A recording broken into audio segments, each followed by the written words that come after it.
कर्म का फल। एक राजा ब्राह्मणों को लंगर में महल के आंगन में भोजन करा रहा था। राजा का रसोइया खुले आंगन में भोजन पका रहा था। उसी समय एक चील अपने पंजे में एक जिंदा सांप को लेकर राजा के महल के ऊपर से गुजरी। तब पंजों में दबे सांप ने अपनी आत्मरक्षा में चील से बचने के लिए अपने फन से जहर निकाला। तब रसोइया जो लंगर ब्राह्मणों के लिए पका रहा था, उस लंगर में सांप के मुख से निकली जहर की कुछ बूंदें खाने में गिर गई। किसी को कुछ पता नहीं चला। फलस्वरूप वह ब्राह्मण जो भोजन करने आए थे, उन सब की जहरीला खाना खाते ही मौत हो गई। अब जब राजा को सारे ब्राह्मणों की मृत्यु का पता चला तो ब्रह्म हत्या होने से उसे बहुत दुख हुआ। ऐसे में अब ऊपर बैठे यमराज के लिए भी यह फैसला लेना मुश्किल हो गया कि इस पाप कर्म का फल किसके खाते में जाएगा। एक राजा जिसको पता ही नहीं था कि खाना जहरीला हो गया है, या दो रसोइया जिसको पता ही नहीं था कि खाना बनाते समय वह जहरीला हो गया है, या तीन वह चील जो जहरीला सांप लिए राजा के ऊपर से गुजरी, या चार वह सांप जिसने अपनी आत्मरक्षा में जहर निकाला।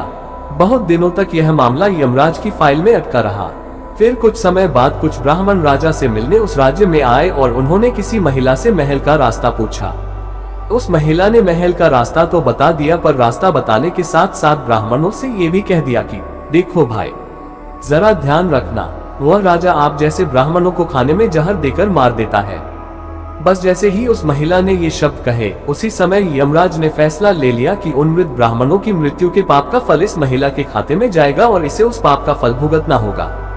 यमराज के दूतों ने पूछा, प्रभु ऐसा क्यों, जबकि उन मृत ब्राह्मणों की हत्या में उस महिला की कोई भूमिका भी नहीं थी।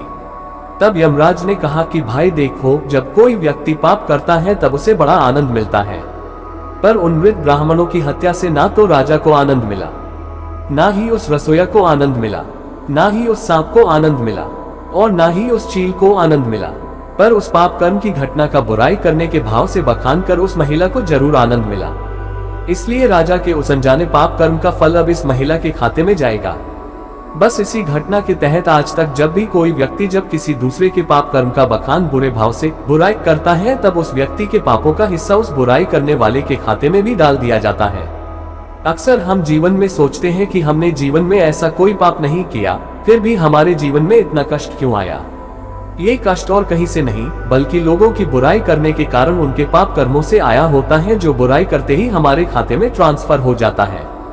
इसलिए आज से ही संकल्प कर ले कि किसी के भी और किसी भी पाप कर्म का बखान बुरे भाव से कभी नहीं करना, यानी किसी की भी बुराई या चुगली कभी नहीं करनी है। लेकिन यदि फिर भी हम ऐसा करते हैं तो हमें ही इसका फल आज नहीं तो कल जरूर भुगतना ही पड़ेगा। होशो।